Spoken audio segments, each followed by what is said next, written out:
Seguimos. Vamos al tema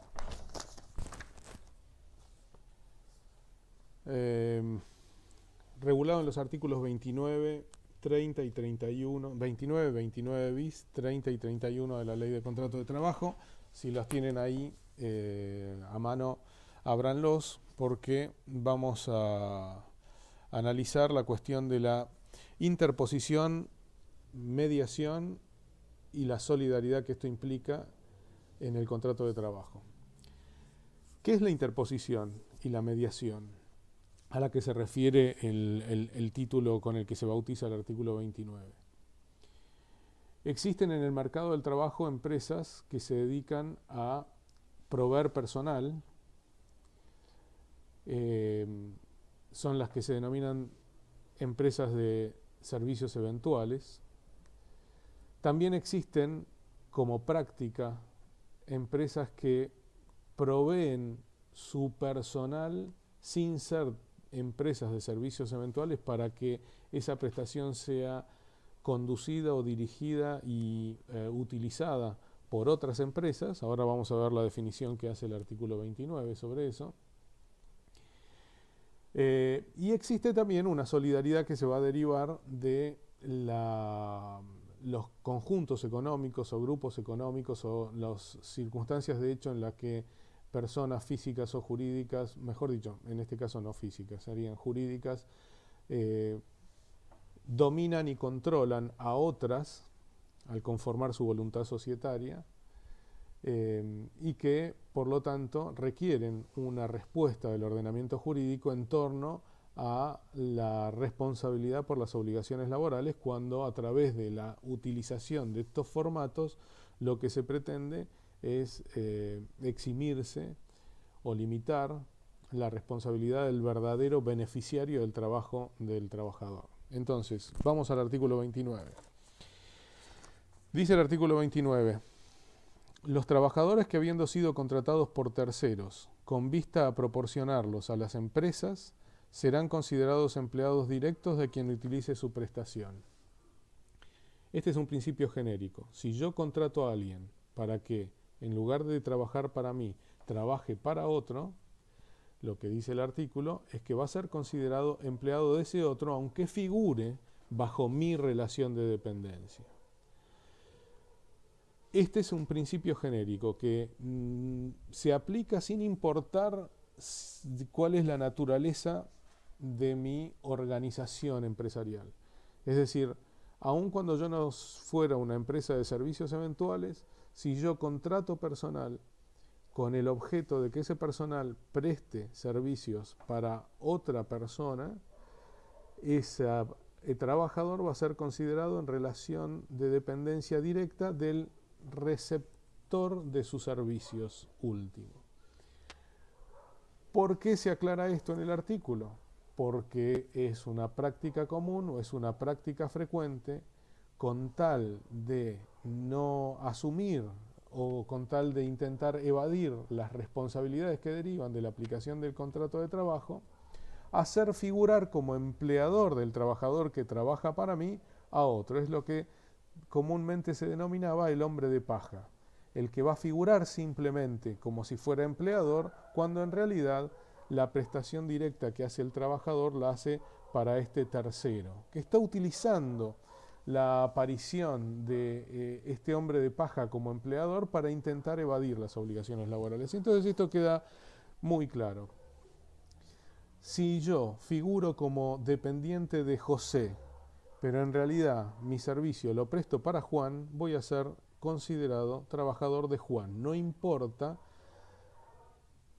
quién figure formalmente en los papeles como mi empleador. Y esto es a partir de que esto es aplicación práctica de lo que se denomina también una de las consecuencias de la aplicación del principio de la primacía de la realidad. Es decir, no importa quién figura registrado como empleador. Importa lo que la realidad de ese contrato demuestra que hay una vez que se descorre el velo, y por lo tanto, si yo trabajo para Juan, por más que mi empleador es José, voy a ser considerado empleado de Juan. Primer premisa. Y esto es así sin importar el formato ni societario ni la relación, ni que se trate de empleadores individuales como personas físicas. En tal supuesto, sigue diciendo el artículo, y cualquiera que sea el acto o estipulación que al efecto concierten, los terceros contratantes y la empresa para la cual los trabajadores presten o hayan prestado servicios, responderán solidariamente de todas las obligaciones emergentes de la relación laboral y de las que se deriven del régimen de la seguridad social. Bueno, está claro, está diciendo cuál es la extensión de esa solidaridad. A todo esto, si yo figuro como empleado de de José, y trabajo para Juan, voy a ser considerado empleado de Juan a todos estos efectos, pero también de José. Es decir, no es que porque quedó descubierta la maniobra de la interposición del hombre de paja, el hombre de paja va a quedar liberado. El hombre de paja va a continuar obligado solidariamente por todas esas obligaciones. Y acá viene una norma muy relevante incorporada por la Ley de Empleo 24013 que se sancionó en diciembre de 1991, que dice: los trabajadores contratados por empresas de servicios eventuales habilitadas por la autoridad competente para desempeñarse en los términos de los artículos 99 y de la presente y 77 a 80 de la Ley Nacional de Empleo serán considerados en relación de dependencia con carácter permanente, continuo o discontinuo con dichas empresas. ¿Qué es una empresa de servicios eventuales? Es aquella empresa que contrata un número determinado o indeterminado de trabajadores de distintas especialidades con vistas a proveerlos a su clientela. Y su clientela son otras empresas que pueden necesitar los servicios extraordinarios o transitorios de trabajadores, que por eso se llaman eventuales, mientras dure esa necesidad. ¿En qué consiste concretamente la empresa de servicios eventuales? Es una empresa que va a tener en su nómina de dependientes una serie de trabajadores que tienen distintas categorías, distintas especialidades, incluso van a estar alcanzados, después vamos a ver en la reglamentación, por el convenio colectivo de la actividad a la que en definitiva presten la tarea, y que su forma de desempeño depende de la demanda que hagan los clientes de la empresa de servicios eventuales. Entonces, les voy a poner un ejemplo. Cajeros y repositores de supermercados o cajeros de bancos. Las empresas de servicios eventuales tienen en su nómina una determinada cantidad de cajeros y repositores, y entonces cuando el supermercado, el banco o la empresa que requiera sus servicios necesita, por razones transitorias y temporales o para atender una necesidad extraordinaria, suplementar su propio staff de personal con personal eventual, llama a estas empresas, requiere el tipo de especialidad de trabajador que va a prestar tareas. La empresa de servicios eventuales envía al trabajador a prestar tareas de esa categoría en la sede de su cliente, factura por esos servicios el monto del contrato de provisión de personal y después paga al trabajador la remuneración que corresponde según la categoría, antigüedad, con todos los adicionales, con la aplicación del convenio colectivo que corresponda a la actividad que el trabajador presta efectivamente. Entonces, imagínense un supermercado que de repente va a recibir cantidades extraordinarias de mercadería que tiene que acomodar porque acaba de reformar todo el sistema de todo su salón de ventas, y entonces aparte de sus propios trabajadores va a requerir 10 trabajadores más, pero como esos 10 trabajadores más no los va a necesitar sino solamente mientras dure la instalación de este nuevo sistema, en lugar de contratar 10 trabajadores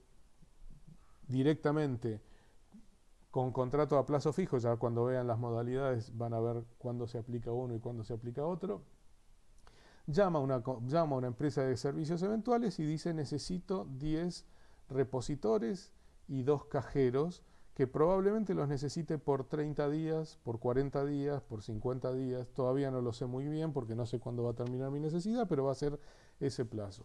La empresa de servicios eventuales que en su plantel tiene de repositores y tiene cajeros, y le indica a ellos que vayan a prestar esas tareas, y mientras estén prestando tareas para la empresa principal contratante, van a ser, se les va a aplicar toda la normativa propia del convenio colectivo de la actividad que están realizando, y obviamente el contratante es solidariamente responsable con la empresa de servicios eventuales por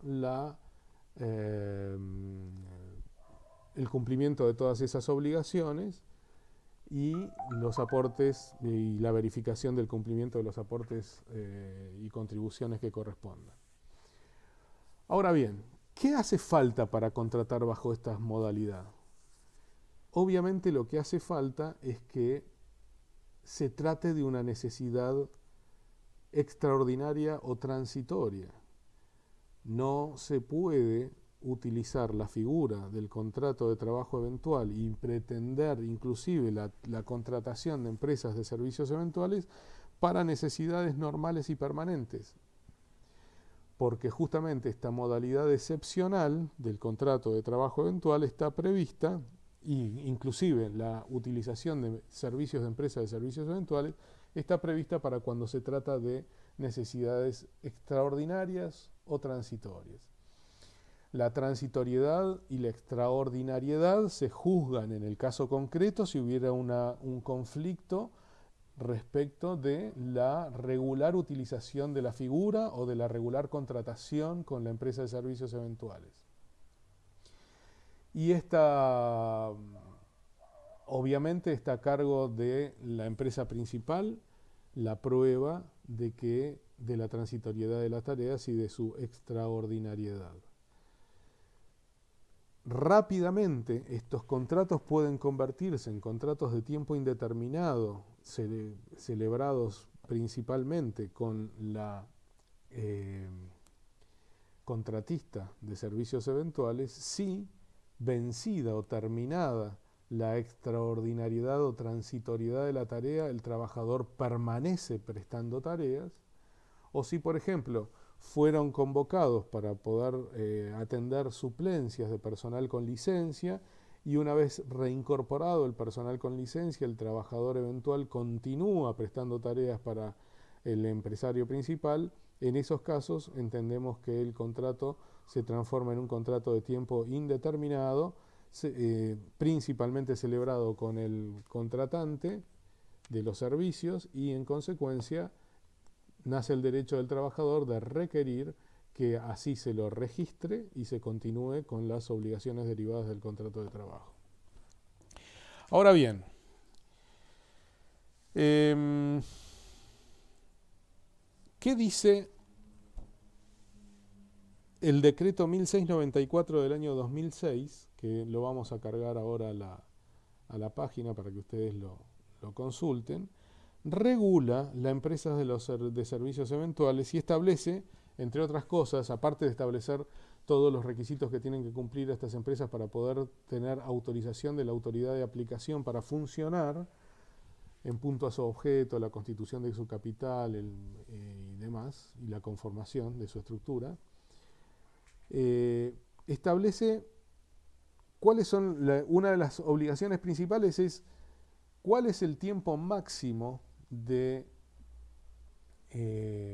latencia en la que puede estar un trabajador de servicios eventuales dependiendo de la empresa de servicios eventuales. Se los pongo así.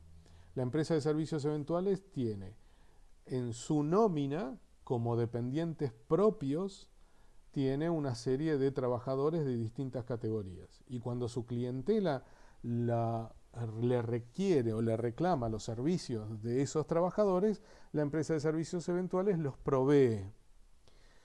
Obviamente tiene la carga de pagarle el salario y le va a facturar a su cliente los servicios de este trabajador. Y son las dos solidariamente responsables por aportes y contribuciones y por las obligaciones derivadas de la prestación. Ahora bien, Obviamente, la mecánica de este funcionamiento supone que entre la prestación que el trabajador hace para un cliente de la empresa de servicios eventuales, que termina, y la nueva que comienza, normalmente no es sin solución de continuidad. No es que terminó el viernes o el sábado y el lunes va a empezar para el nuevo cliente. Lo que normalmente ocurre es que entre una prestación y la que sigue hay un lapso de latencia que consiste en días en que el trabajador no va a estar prestando tareas. Esos días en que el trabajador no va a estar prestando tareas, como no va a generar remuneración porque no está cumpliendo con el trabajo, la reglamentación está interesada en ponerle un límite para forzar la definición de la empresa de servicios eventuales de no tener al trabajador más de 90 días totales en el año sin prestación o 40 días corridos, 45 días corridos. ¿Esto qué quiere decir? Que entre que terminó un contrato para la prestación del trabajador y comenzó el que sigue, no puede nunca pasar un lapso mayor de 45 días, en cuyo caso el trabajador tiene derecho de exigirle a la empresa de servicios eventuales la ocupación efectiva, y de no cumplir se puede producir la ruptura del vínculo por el incumplimiento. Estos 45 días corridos son un límite, o 90 días en total, porque ¿qué puede pasar? Que si yo sumo de a 25 días, entre un contrato y otro pasaron 25 días en que estuve latente sin generar remuneración, esto vuelve a ocurrir otra vez y estoy otros 25 días sin generar remuneración, ya son 50 en un año. Esta cuenta no puede superar los 90. Entonces son 90 totales o no más de 45 días corridos. Y para hacer esta cuenta hay que tomar el año aniversario, que consiste en que para contar el cómputo se va a contar no del 1 de enero al 31 de diciembre, sino de la primera vez que se produjo la primera suspensión hasta que se cumple el lapso previsto en la ley. Ahora bien, déjenme ver con qué seguíamos. El artículo 29 bis, denme un segundo porque se me cayó.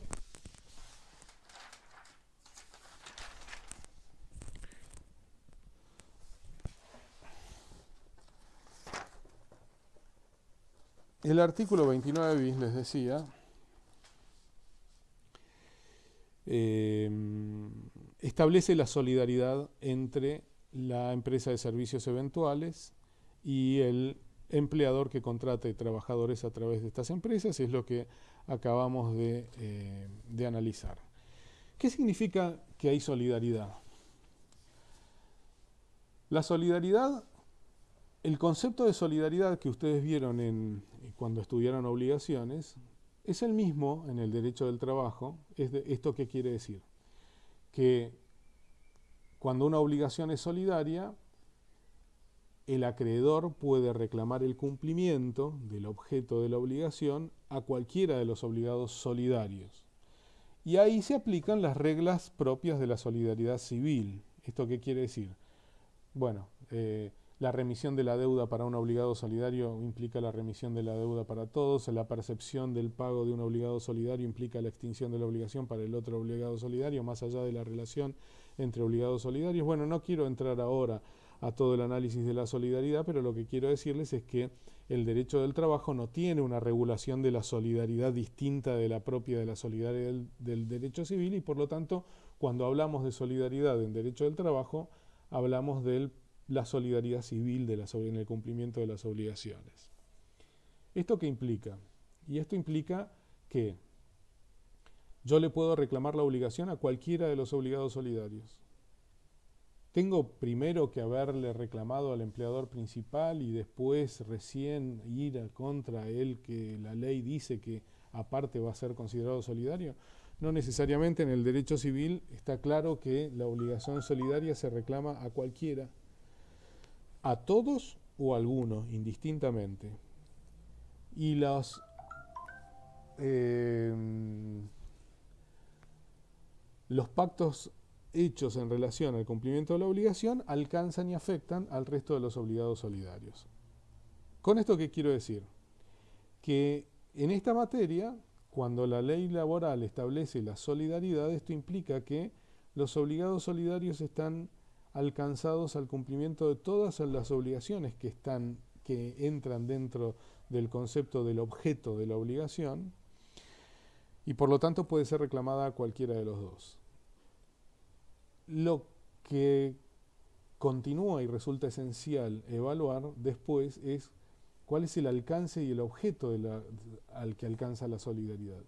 ¿Es a toda la historia o son a las obligaciones que han sido generadas con motivo de esta prestación? Ese es un tema sumamente interesante sobre la que ha habido y sigue habiendo mucho debate jurisprudencial. Yo entiendo que cuando una empresa contrata a una empresa de servicios eventuales para que le provea a un trabajador, la solidaridad está alcanzada por las obligaciones derivadas de esa contratación y eventualmente de su extinción, pero no son las históricamente que trae el trabajador de atrás ni las que puedan producirse en el futuro en otras contrataciones. Esto me parece que es de sentido común. El artículo 30 nos trae un nuevo supuesto de solidaridad. Este supuesto de solidaridad tiene que ver con un concepto distinto del contrato de trabajo eventual, y es la subcontratación y la delegación. ¿Cuándo hay subcontratación? Dice el artículo 30. Quienes cedan total o parcialmente a otros el establecimiento de explotación habilitado a su nombre, o contraten o subcontraten, cualquiera sea el acto que le dé origen, trabajos o servicios correspondientes a la actividad normal y específica propia del establecimiento, dentro o fuera de su ámbito, deberán exigir a sus contratistas o subcontratistas el adecuado cumplimiento de las normas relativas al trabajo y los organismos de seguridad social. Bueno, después sigue diciendo la segunda parte, ¿no? Cuáles son todas esas obligaciones cuyo cumplimiento tienen que verificar y exigir que estén cumplidos. Y termina diciendo, el incumplimiento de alguno de los requisitos harán responsable solidariamente al principal por las obligaciones de los cesionarios, contratistas o subcontratistas respecto del personal que ocuparen en la prestación de dichos trabajos o servicios y que fueren emergentes de la relación laboral, incluyendo su extinción y de las obligaciones de la seguridad social. ¿Qué quiere decir esto? Empezamos con la explicación. ¿Cuándo tenemos subcontratación? ¿Qué es una subcontratación en el ámbito del derecho del trabajo o en el ámbito comercial? Las empresas pueden desarrollar su actividad a través de su propia organización, con sus propios empleados, cumpliendo su propio objeto, como normalmente ocurre en la gran mayoría de las actividades productivas. Y también pueden, en todo o en parte, derivar el cumplimiento de esas funciones que son normales y específicas, como dice el artículo, en otras empresas o en otros trabajadores que no están bajo su relación de dependencia, en principio, o en otras organizaciones que les aportan trabajadores para realizar ese tipo de actividades. Es lo que comúnmente se denomina, en muchos supuestos, la tercerización. ¿Qué significa la tercerización? En lugar de hacer esto con mis empleados, lo voy a hacer con empleados de otro. ¿Qué es lo que está estableciendo el artículo 30? Que en esos casos, cuando yo lo que decido es subcontratar, entre comillas, tercerizar, tareas normales y específicas del establecimiento. ¿Por qué digo normales y específicas? Porque hay todo un mundo y un océano de jurisprudencia sobre el alcance de tareas normales y específicas en los hechos. ¿Cuándo estamos frente a una tarea normal y específica? Propia del establecimiento, dentro y fuera de él. Obviamente, cuando se incorporó el artículo 30 en estos términos, el debate que empezó a producirse es hasta dónde llega la solidaridad, y esa solidaridad va obviamente a depender del concepto que nosotros tengamos de tarea normal y específica. Para las interpretaciones más restrictivas, tarea normal y específica es la exactamente propia de mi objeto y no son todas las que coadyuvan a mi objeto. Por ponerles un ejemplo. Si yo soy una empresa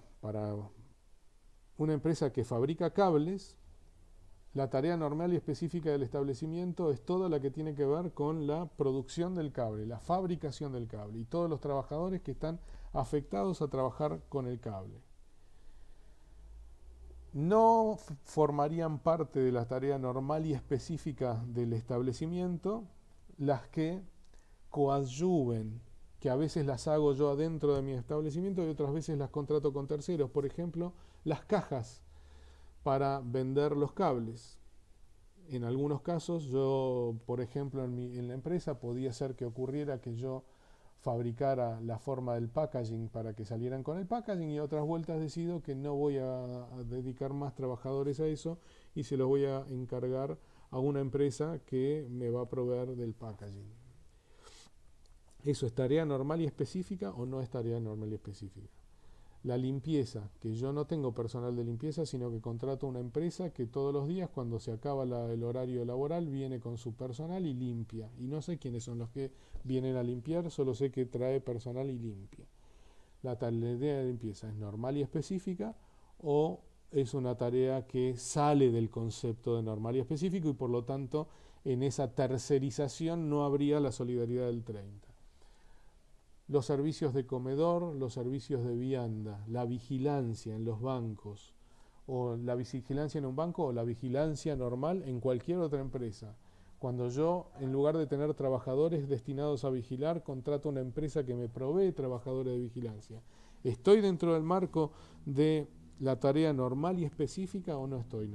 Bueno, se van a encontrar fallos para todos lados en todo sentido porque ha habido y sigue habiendo un gran debate en esta materia que tuvo un fuerte impacto en el año 94 cuando la Corte Suprema de Justicia de la Nación dictó el precedente de Rodríguez con embotelladora.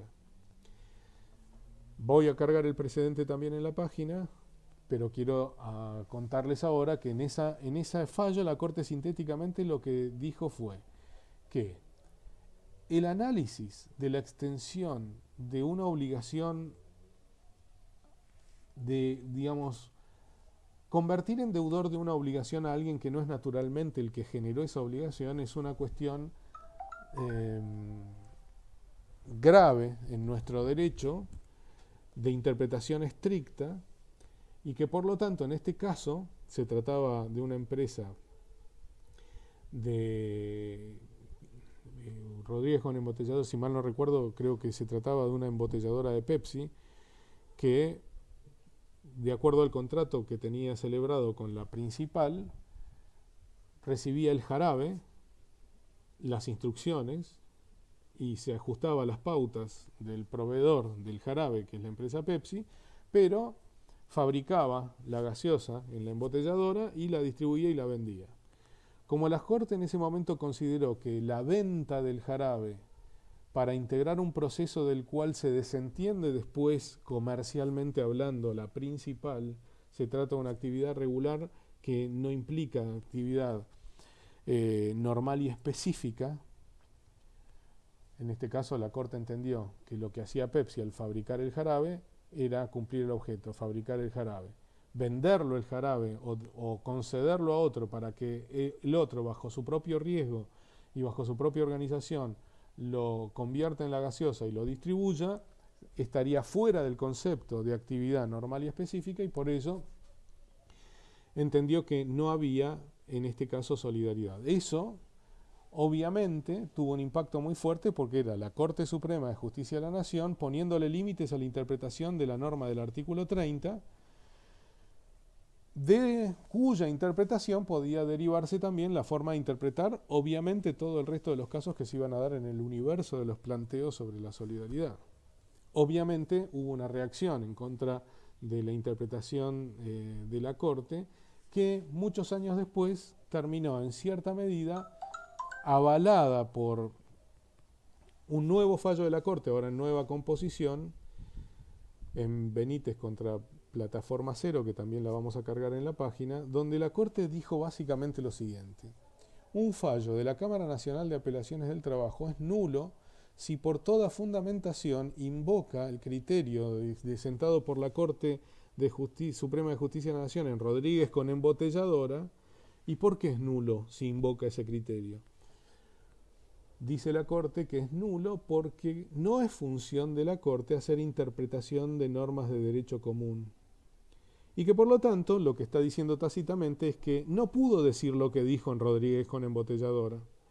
Y que al no haber podido decir lo que dijo en embotelladora no quiere decir que eso está mal, pero no puede servir como único fundamento de los jueces. Es decir, que los jueces a partir de ahora tienen que desplegar ellos mismos el criterio de valoración, y si bien podrían perfectamente adherirse al criterio de Rodríguez con embotelladora, no es por imperio del peso de la precedente de la Corte que pueden resolver, sino por el propio imperium de su interpretación. Entonces, ¿qué dice la Corte? Señores, nadie puede fundar solamente en el criterio de Rodríguez con embotelladora la decisión de si algo entra o no entra dentro de la solidaridad del artículo 30. Díganlo ahora por sus propias razones. Y si al desplegar esas propias razones hay algún otro elemento que permita abrir el recurso extraordinario por alguna de las vías por las que sí es legítimo abrir la competencia de la Corte, lo verá o no lo verá. Lo cierto es que lo paradójico de la decisión de la Corte en Benítez con Plataforma Cero es que hubiera o no excedido su función al decir o no decir, lo cierto es que lo dijo. Y si lo dijo, carece de fuerza moral vinculante el precedente de la Corte, cuando la Corte se ha hartado de decir que sus precedentes, si bien no son obligatorios, producen un constreñimiento moral a su seguimiento para garantizar la homogeneidad y la igualdad en el acceso a las soluciones jurisdiccionales. Que no haya debido decirlo pero lo dijo, ¿significa que está mal? ¿O simplemente que no debió decirlo? Porque si significa que está mal, debiera haberlo dicho en Benítez con Plataforma Cero. Claro que se contradiría, porque entonces estaría interpretando nuevamente una norma de derecho común, cosa que no es su función. Pero ¿está mal fundado el fallo que se funda en Rodríguez con embotelladora? ¿No implica tácitamente compartir el criterio y por lo tanto la única forma de dejar eso sin efecto es desbaratar el criterio? No importa, se los dejo como dudas, porque son todas dudas que generan estas circunstancias que ha producido el fallo. Lo cierto es que hoy en la jurisprudencia, y les vamos a cargar muchos fallos para que tengan, para que puedan ver cómo se despliegan estos criterios, hay doctrina completamente amplia que admite la solidaridad, porque alcanza que la actividad subcontratada sea una actividad útil,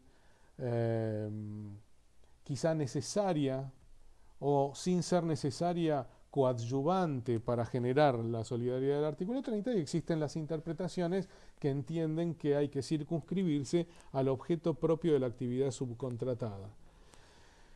En este marco entran a jugar, y esto es muy interesante, quizá para un video ampliatorio que voy a ver si les hago después, porque ¿qué pasa con los contratos de concesión, distribución y franquicia? En los contratos de distribución, concesión y franquicia, bueno, ahora están todos con regulación nueva gracias al nuevo Código Civil y Comercial de la Nación, que ha intentado, ya lo vamos a ver, voy a grabar un video aparte explicándoles qué pasa con la solidaridad en esos casos, qué quiso hacer el legislador y qué es lo que va a pasar en la interpretación judicial. Lo cierto es que por último nos queda tratar los supuestos de empresas subordinadas o relacionadas del artículo 31. Dice el artículo 31, siempre que una o más empresas, aunque tuviesen cada una de ellas personalidad jurídica propia, estuviesen bajo dirección, control o administración de otras, o de tal modo relacionadas que constituyan un conjunto económico de carácter permanente, serán a los fines de las obligaciones contraídas por cada una de ellas con sus trabajadores y con los organismos de la seguridad social, solidariamente responsables cuando hayan mediado maniobras fraudulentas o conducción temeraria. Tenemos el supuesto fáctico y el objetivo y el presupuesto subjetivo. ¿Cuál es el supuesto objetivo? Tiene que haber empresas que constituyan grupo o que estén controladas por otras empresas. ¿Cuándo hay control de empresas? Cuando yo como sociedad soy dueño, tengo en mi capital el capital accionario de otra que me permite participar en esa otra, constituyendo su voluntad societaria, ahí estoy en lo que se llama control. Yo la controlo. Yo soy una sociedad, pero soy dueño, todo o en parte, de otra. Todo no, pero en parte de otra.